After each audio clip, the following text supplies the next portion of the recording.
की सध्या आझाद मैदानामध्ये आपण इथे पाहू शकतो की जे धनगर समाजाचा जे आरक्षणाचा जो मुद्दा आहे, आज कुठेतरी दीपक भाऊ बोराडे बसलेले आहेत.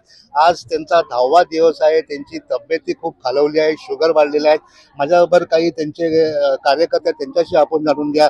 दादा काय सांगाल, 10वा दिवस आहे, अजूनही काही आश्वासन भेटते की नाही भेटते? आमचे संघर्ष होते दीपकभाऊ बोराडे यांचा अमर उपोषणाचा 10वा दिवस आहे. भाऊंची तब्येत अत्यंत खालवली आहे.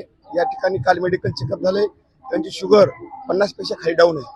आम्ही भाऊंनी 2 दिवसापूर्वी पाणी सोडलं होतं, पण आम्ही काल सगळ्यांनी आग्रह केला आणि भाऊंना पाणी घ्यायला लावलं. त्याच्यामुळे थोडंसं स्टेबल झालं, पण शुगर 50 पेक्षा खाली असणं आपल्याला सुद्धा माहिती आहे मेडिकलमध्ये शरीराला धोकादायक असते.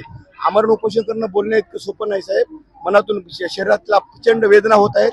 भाऊंची आज आपण बघू शकता बोलण्याची सुद्धा मानसिकता नाही. हे दाखवा सरकारला भाऊची तब्येत किती खालवलेली आहे.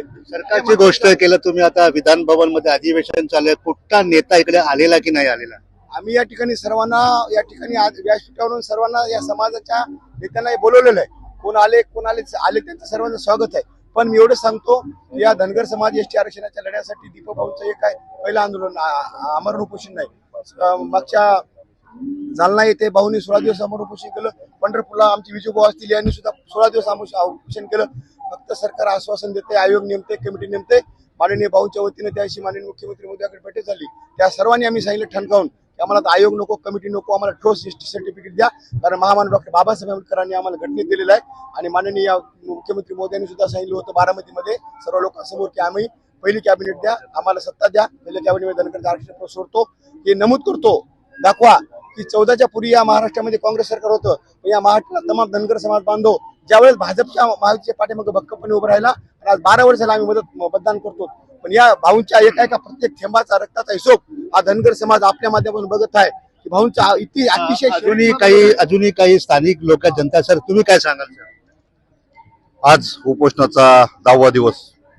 सरकारचं एकदम दुर्लक्ष, एकदम म्हणजे इतकं वाईट वाटतंय की ज्या सरकारला आम्ही 2014 त्यांनी सांगितलं की तुम्हाला पहिल्या कॅबिनेट मध्ये देतो, अरे आम्ही मतं दिली, आम्ही तुम्हाला सत्तेत बसवलं, ते त्यांनी पण मान्य केलं.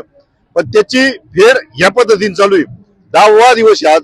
कालच्यालाच शुगर चेक केली, काल दुपारी 50च्या खाली शुगर गेली, बीपी कमी आहे, माणसाला चालता येत नाही. आणि संध्याकाळच्या टायमाला हे ग्राउंड संध्याकाळी 6ला सोडा, परत सकाळी 9ला या. किती अडचणी. फुटपाथवर आमचे लोक राहतात, लोकांना राहायची व्यवस्था नाही, कुठल्याही प्रकारचं पाणी जेवण हे आम्ही आमच्या पद्धतीने आणतो.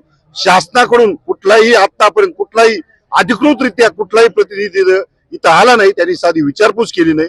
ही किती वाईट शोकांतिका आहे. आणि 16ला आम्ही अजूनही काही लोक त्यांच्या म्हणतात. आता काय सांगाल तुम्ही, आज 10वा दिवस आहे दीपक भाऊंचा, त्यांची तब्येती खालावली आहे. आज 10वा दिवस उपोषणाचा आहे. त्यांची तब्येत खालवलेली आहे. आताच समाज बांधवांनी सांगितलं की शुगर 50च्या आत आलेली, तरी सरकार जागे जर होत नसेल तर आता जे आमदार खासदार आहे जे प्रत्येक तालुक्यामधले महाराष्ट्र राज्यामध्ये, यांना या ठिकाणी घराच्या बाहेर सुद्धा आम्ही तरुण वर्ग पडू देणार नाही. कारण हा लढा हा घटनादत्त लढा आहे, हा न्यायिक लढा आहे. आणि न्यायिक लढ्याला पाठिंबा देणं सर्वांचं काम आहे. आम्ही मराठा समाजातून, हिंदू समाजातून येतो, तरी देखील आम्ही या ठिकाणी आझाद मैदानी पाठिंबा देण्यासाठी आलेलो. याचं महत्वाचं कारण असं आहे की हा न्यायिक लढा आहे, त्यामुळे आम्ही पाठिंबा देण्यासाठी आलेलो आहे. आणि आम्ही धनगर समाजाच्या बांधवांच्या पाठीमागं आता तालुक्यामध्ये उतरणार आहे.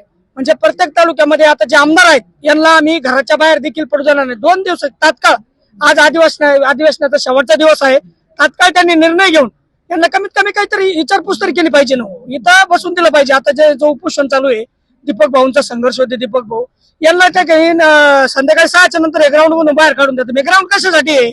हे ग्राउंड जर जनसामान्याला, जनतेसाठी सरकार आहे आणि त्या सरकारच्या जनतेनं ज्यांना निवडून दिलेलं आहे जनतेने, त्या जनतेसाठी, याच्या नागरिकांसाठी जर ग्राउंड नसेल तर हे ग्राउंड का उपयोगाचं आहे? आपण इथे पाहू शकतो की दीपक भाऊंचा आज 10वा दिवस आहे. एकही नेता जो आहे, अधिवेशन चालू कोणी आला नाही, त्याबद्दल स्थानिक जनतेमध्ये खूप नाराजगी दिसत आहे. कॅमेरामॅन दत्ता प्रसाद, किरण जाधव, आवाज इंडिया.